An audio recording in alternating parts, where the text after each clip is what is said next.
Hey guys, Cassie here. Welcome back to my channel. Just a quick disclaimer for this video. I am doing a critical reading of the book P.S. I Love You by Jenny Han. And if this is like your favorite book in the world and you just can't stand to see anybody say anything negative about it, then maybe this isn't the video series for you. I will be doing a critical reading of this book, critiquing the things I don't like and pointing out some of the things that I do like. But I want to remind you all that this is not for the sake of just crapping all over someone's work and making fun of it and just having fun laughing at someone for being a bad writer. This is primarily for educational reasons. I am an author and I have watched videos like this myself, and I feel that I learn so much from hearing what people don't like about a book and even like the little details. So I might be getting a little bit critical here and picking on the tiny things, but that's because I think that that helps us all to become better writers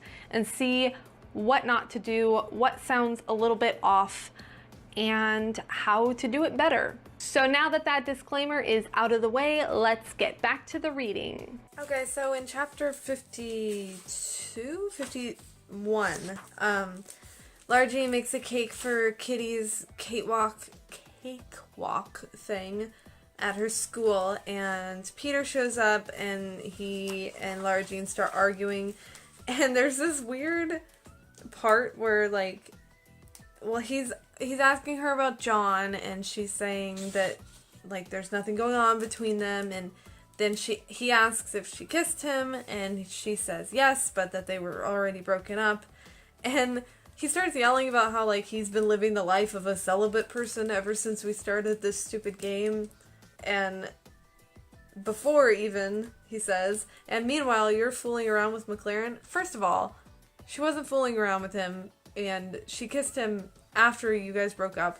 Secondly, you're now just like rubbing it in her face and like annoyed that that she didn't have sex with you? That's what you're mad about? Like that just again makes him the worst. And then later he says, when we broke up you said you wanted to be someone's number one girl, but look at you, you don't want to have a number one guy. What does that even mean? Like, are you saying that you're a number one guy and John isn't somehow? First of all, John's like way a better guy than you, and I don't even understand what that means. And John has already been treating her way more like a number one girl than you ever have. So that was dumb. But thankfully it doesn't seem like Lara Jean's like broken up about it. She seems to just be mad at him, which is good. And also one thing that was nice was that Kitty observed that whole exchange, and she kind of took Lara Jean's side, and that was good. I'm glad to see that, because I was getting a little annoyed with Kitty like being friends with Peter still and being upset at Lara Jean for not being with him. Ugh. I hate it. Okay, so chapter 52 was just Lara Jean was following Jen around, and she ended up going to her dad's office, and her dad came outside with this girl who's like Margot's age, which is like 18, and they started making out. So that's the thing that Jen has been dealing with, is that apparently her dad's having an affair or something with an 18-year-old girl. And then she says that there's this, Lara Jean says that there's this Korean word that means like the connection between two people that can't be severed even when love turns to hate. And she said that Peter and Jen have that they're tied to each other. And she said, if my dad did what her dad did, wouldn't I reach out to the one person who never turned me away, who was always there, who loved me more than anyone? Peter is that person for Genevieve. How can I begrudge her that? First of all, I don't understand, does Genevieve not have any other people in her life besides Peter? Because I was under the impression that she had like friends and other like family members. I don't agree or believe or buy that Peter is the only person she could have talked to about this stuff. And it's not bad for Peter to talk to her sometimes, but the amount of time they spent together and keeping secrets and stuff was just not necessary, in my opinion. And I think you can kind of begrudge him for that. Also, she's not... Okay, also, it's not like she was just friends with Peter and she was hanging out or, like, talking to him because she's going through something really difficult. If that were the case and she didn't have any feelings for him and she respected Lara Jean as a person, she would go to Lara Jean and say, hey, like, I'm going through something and Peter is one of my closest friends and I really, like, appreciate having his support, but I want you to know that, like, there's nothing going on.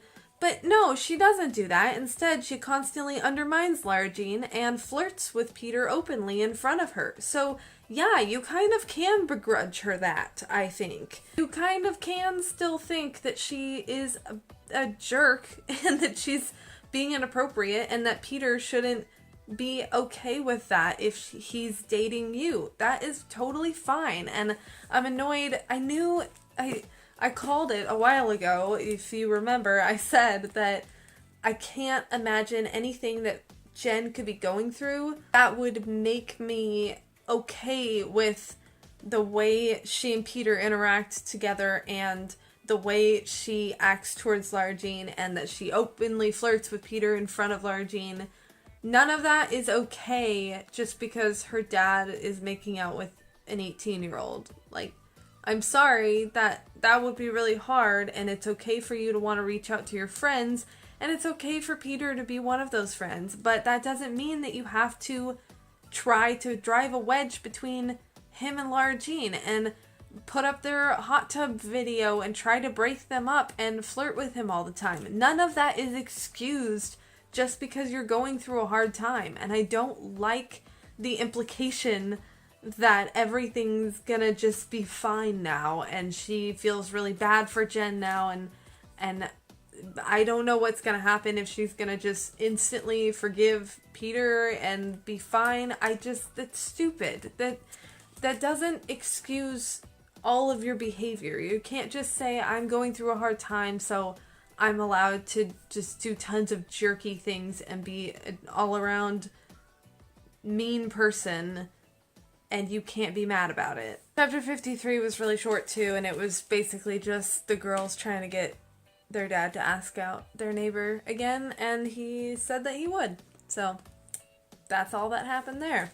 So it's Lara Jean's birthday now, and John showed up at school because he left school early to come to her school to give her a snow globe, which is super cute because of their day in the snow together, and it was really, really sweet.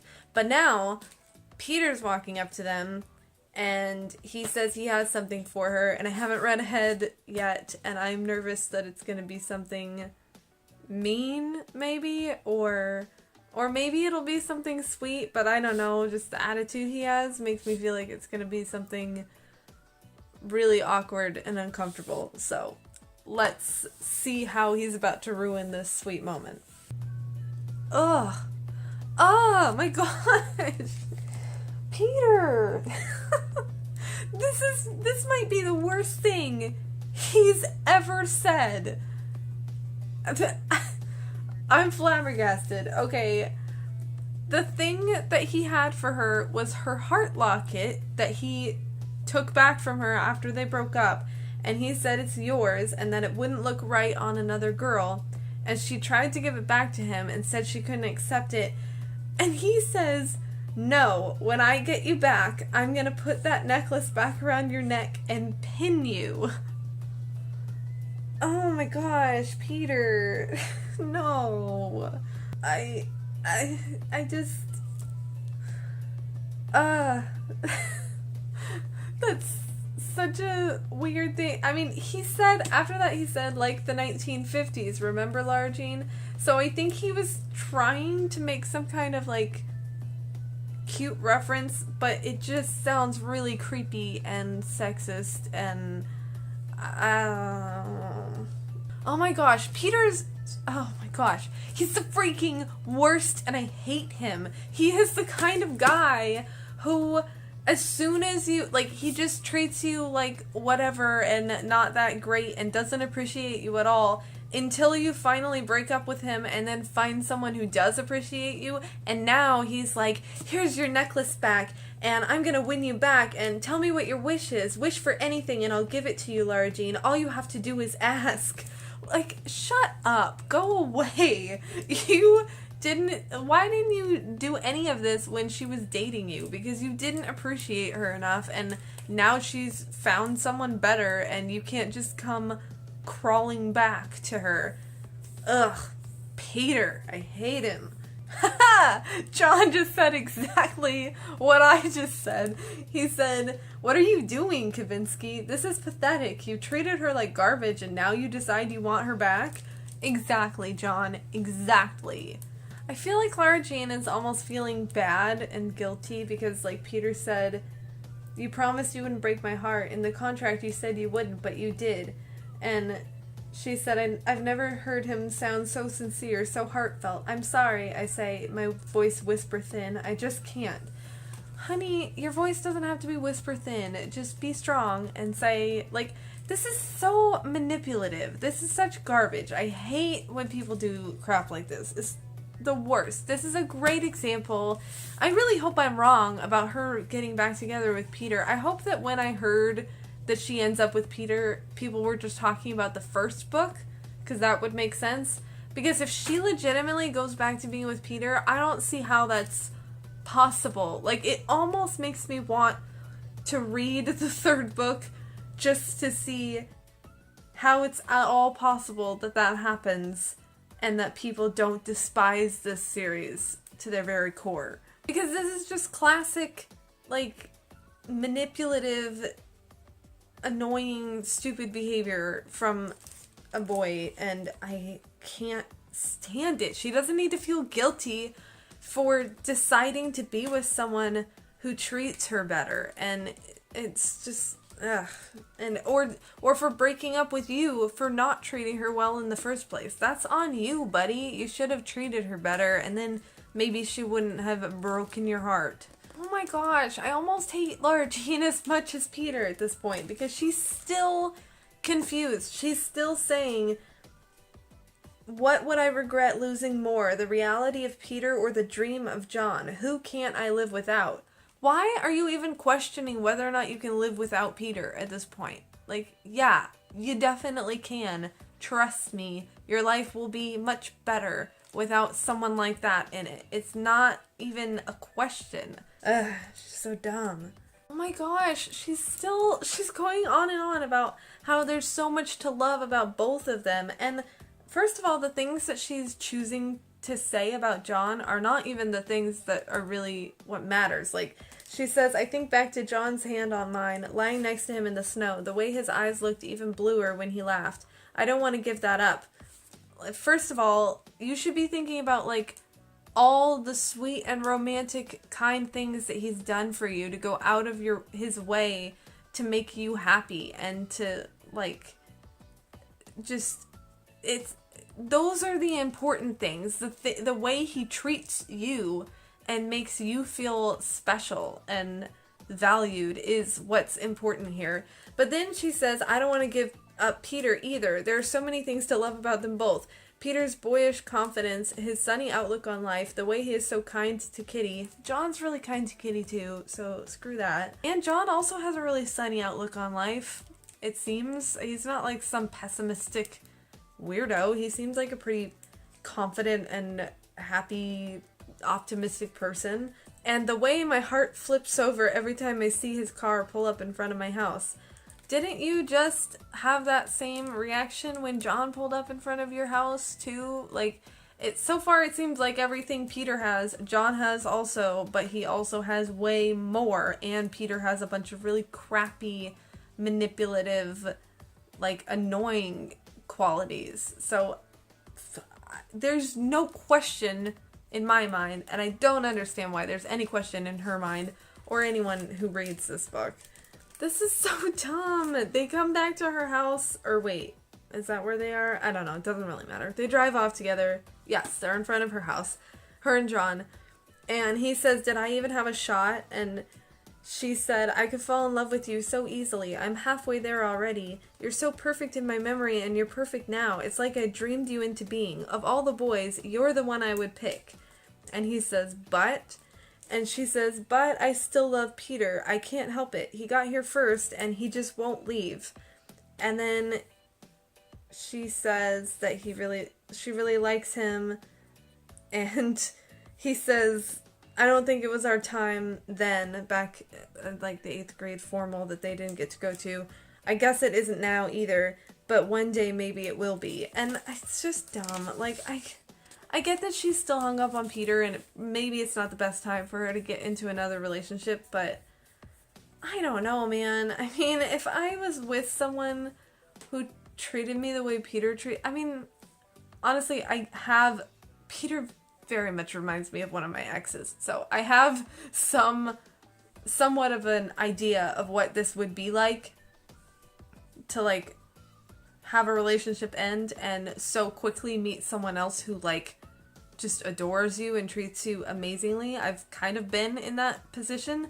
And, like, if you are super attracted to that new person and everything's great with them and there's nothing wrong with them, and the only thing is that you still kind of have feelings for this other person, I don't really see why those feelings wouldn't go away quicker when that other person didn't treat you very well, and he's still continuing to not treat you well because he's over here, like, manipulating you and saying that you broke his heart and that, like, he'll do anything for you. And it's like, okay, why do you only care about this now that I'm with someone else? Now that you can't have me, now you're willing to step up to the plate and actually try to be a good boyfriend. That's just crappy. I don't like it. It's not attractive, and I'm ready for that to be a thing, that we don't keep acting like it's super romantic and attractive somehow for a guy to act that way. It's not. It's immature. It's stupid. And you can find someone better than that. Oh my gosh. Everyone in this book is so immature. Except John, really. Honestly, if Largene doesn't pick him, then whatever. He probably deserves better. But this chapter 55 started out with Jen and Largene are in the bathroom, and Largene's demanding, like, what did I ever do to you? Why do you hate me so much? And she says that she saw Largene kiss Peter in 7th grade. 7th grade. She saw them kiss, and she continued being friends with her because, I quote, because I liked throwing it in your face. I had him and you didn't. Believe me, we weren't friends anymore from that moment on. I mean, that is the most ridiculous, petty nonsense I've ever heard in my life. She's been this cruel and awful to Largene forever because she kissed Peter once. Like, I don't even... It's just really dumb. And she just acts like...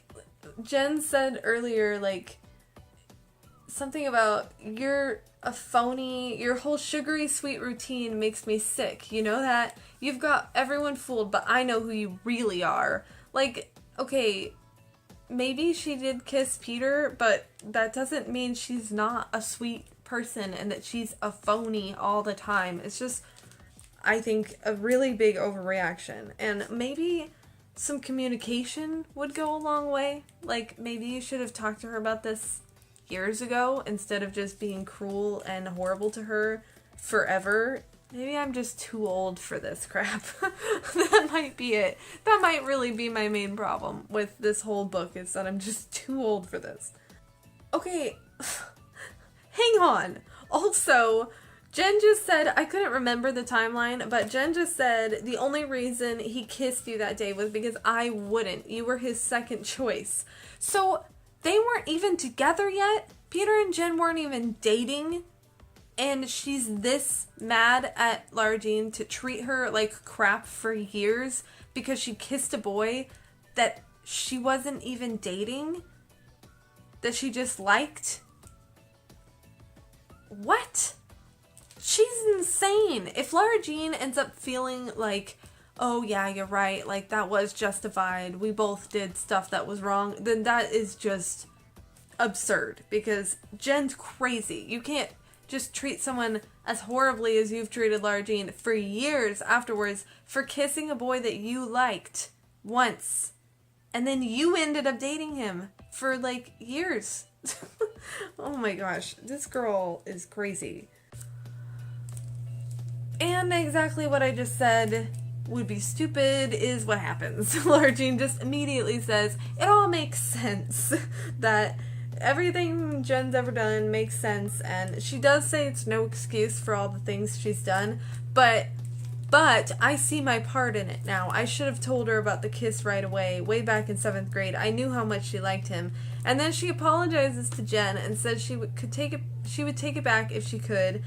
And she asks if she thinks they can ever be friends again. Why on earth do you even want to be friends with this person? She's crazy, and she is mean and vindictive.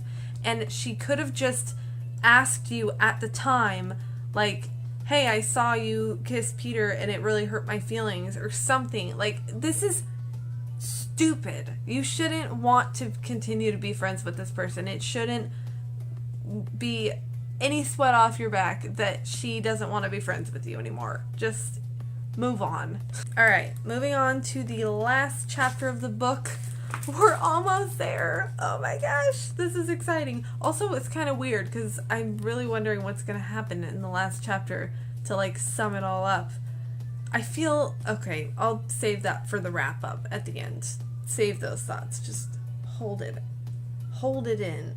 I kind of like this part. She's sitting in the treehouse and she's kind of like lamenting about how hard it is to say goodbye to people, and that, like, she says, a year ago I could not have imagined that Josh would no longer be a constant for me. I couldn't have conceived of how hard it would be to not see Margot every day, how lost I would feel without her, or how easily Josh could slip away without me even realizing. It's the goodbyes that are hard. I like that paragraph. I wish we would have gotten more of that. This is the kind of stuff I like to see, is like our protagonist thinking and stewing in their thoughts, and there's really not very much of that at all in Jenny Han's books. It's very dialogue heavy, and a lot of the dialogue itself is kind of pointless and boring, but there's not really a lot of like internal struggle with the protagonist, and I kind of craved that. So that was a good paragraph. She also saw Genevieve's friendship bracelet that she was on the floor of the treehouse. So that's what Genevieve put in the time capsule. And then when they were all taking their stuff out, she took it out and hid it because she didn't want Lara Jean to see that she still was like, that was still so important to her at that point, because Jen just said in the previous chapter that they were no longer friends after Lara Jean kissed Peter, but the time capsule thing happened after that because Peter and Jen were together at that point, and she still put her friendship bracelet in the time capsule, so obviously they were still friends and that was still important to her. Okay, so we're getting all this stuff from Peter. Peter came to the treehouse because Lara Jean called him there to tell him that she knows Jen's secret now. And he said that when things got really bad with her parents, Jen would find ways to hurt herself. I had to be the one to protect her. That was my job. Sometimes it scared me, but I liked being, needed. I know she can be manipulative. I've always known that. In some ways, it was easier for me to default back to what I knew. I think maybe I was scared. And Lara Jean says, of what? And he says, of disappointing you. I know sex is a big deal to you. I didn't want to mess it up. You're so innocent, Lara Jean, and I have all this shit in my past. And it's like nice, I guess, to hear Peter say all that, but it's so too little too late to me, because you didn't need to tell Jen's secret in order to say all of that stuff. Like, you could have left out the part about Jen, like, trying to hurt herself, and that's why you had to be there for her, but you could have said that being there for Jen makes you feel needed, and you could have said, I know she can be manipulative, and that sometimes it's easier for me to default back to what I know because I'm scared of disappointing you. You could have said all of that a long time ago. So I don't like that it's coming out now as this like, oh, poor Peter, this is how he's felt the whole time, and we just misunderstood him. It's like, you could have said this before. So I don't feel bad for you now that you didn't, you had to keep this secret, so you couldn't tell Lara Jean your feelings. You could have told her all of these feelings, except the part about Jen, and her stuff going on with her family. You didn't. It's stupid. It's really dumb, and I don't like it. And now Lara Jean's having this moment where she's realizing that it was really her who needed to get over Genevieve, not Peter. And all this time she's been comparing herself to her, and all the ways their relationship pales next to Jen and Peter's relationship, and I'm the one who couldn't let her go, and I'm the one who didn't give us a chance.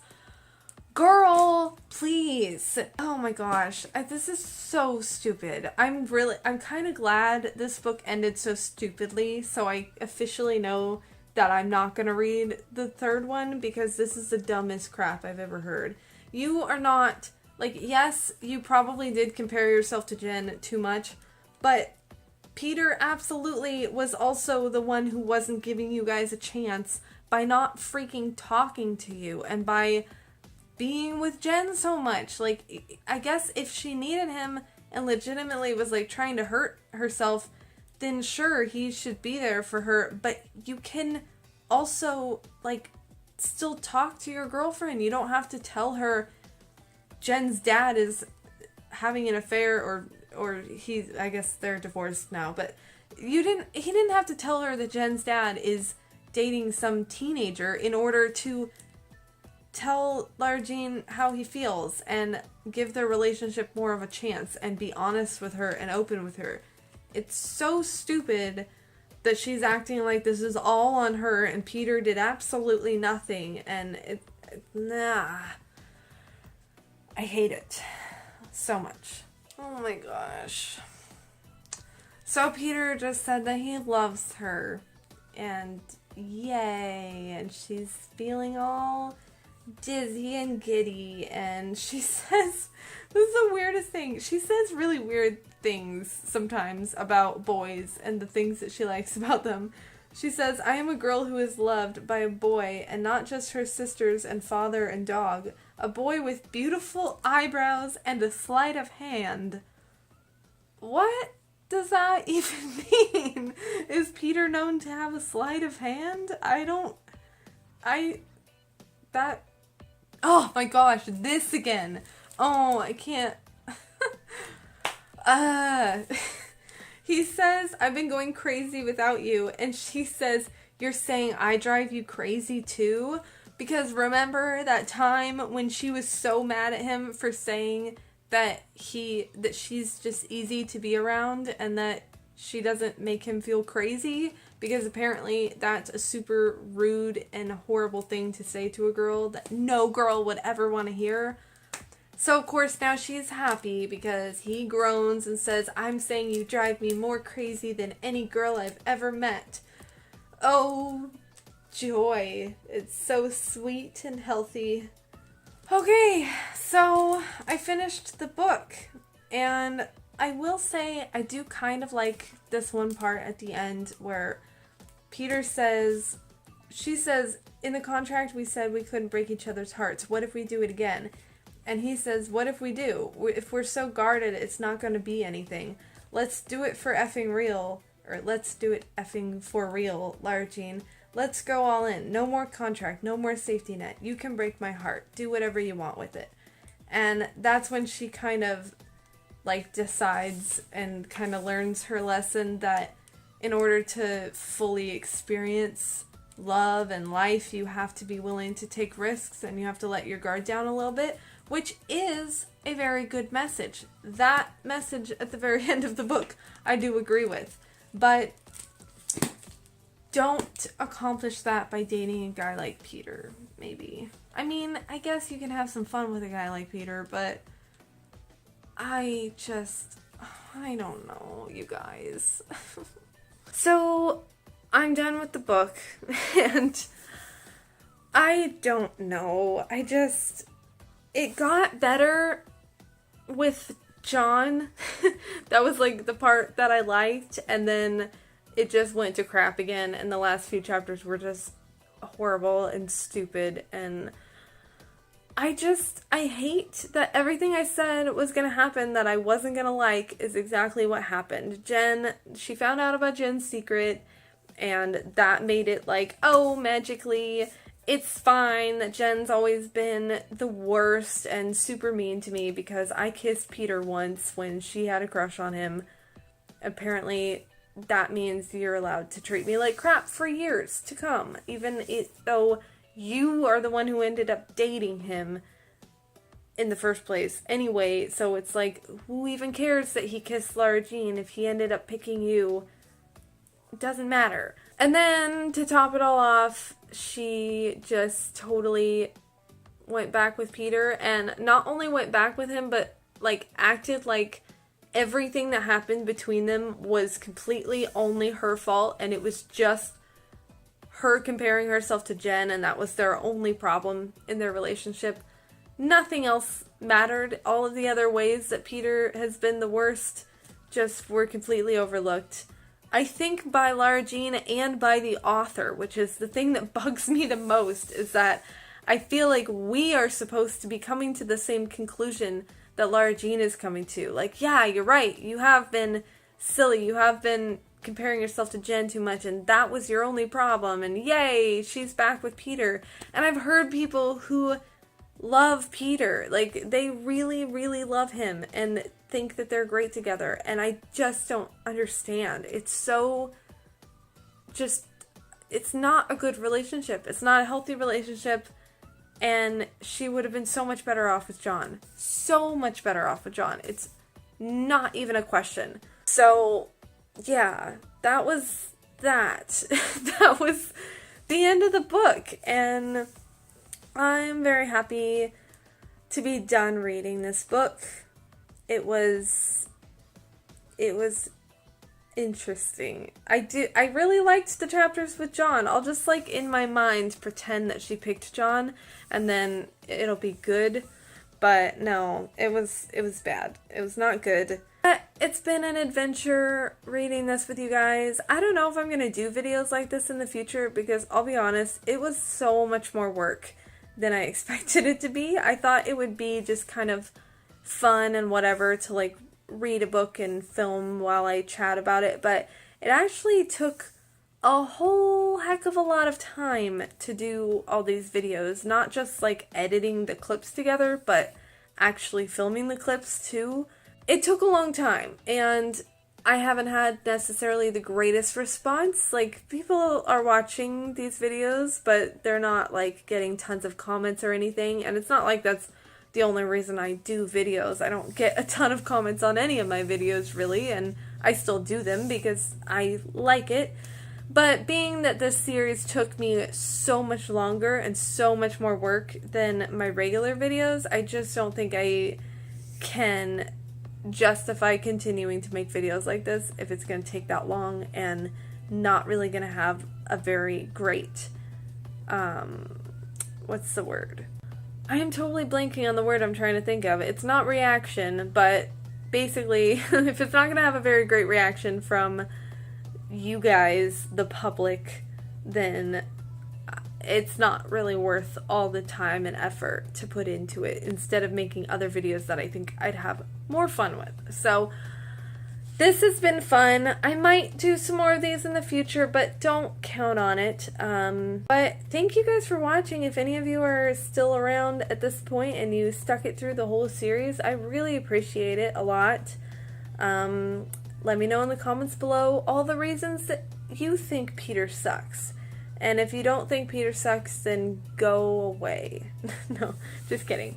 It's fine. You are allowed to have your own opinion, but your opinion is wrong. You guys, we did it! We made it! We survived reading P.S. I Still Love You by Jenny Han. I just can't believe it.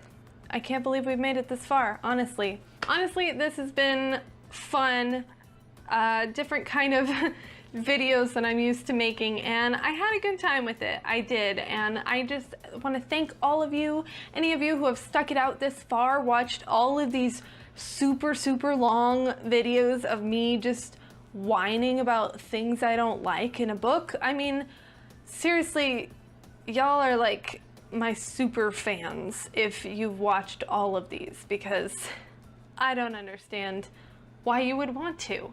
But I hope that I have entertained you along the way. Clearly I have to some degree, or you would have stopped watching these a long time ago. So thank you guys so much for watching. If you'd like to subscribe to my channel, that would be awesome. I post new videos every Tuesday and Thursday.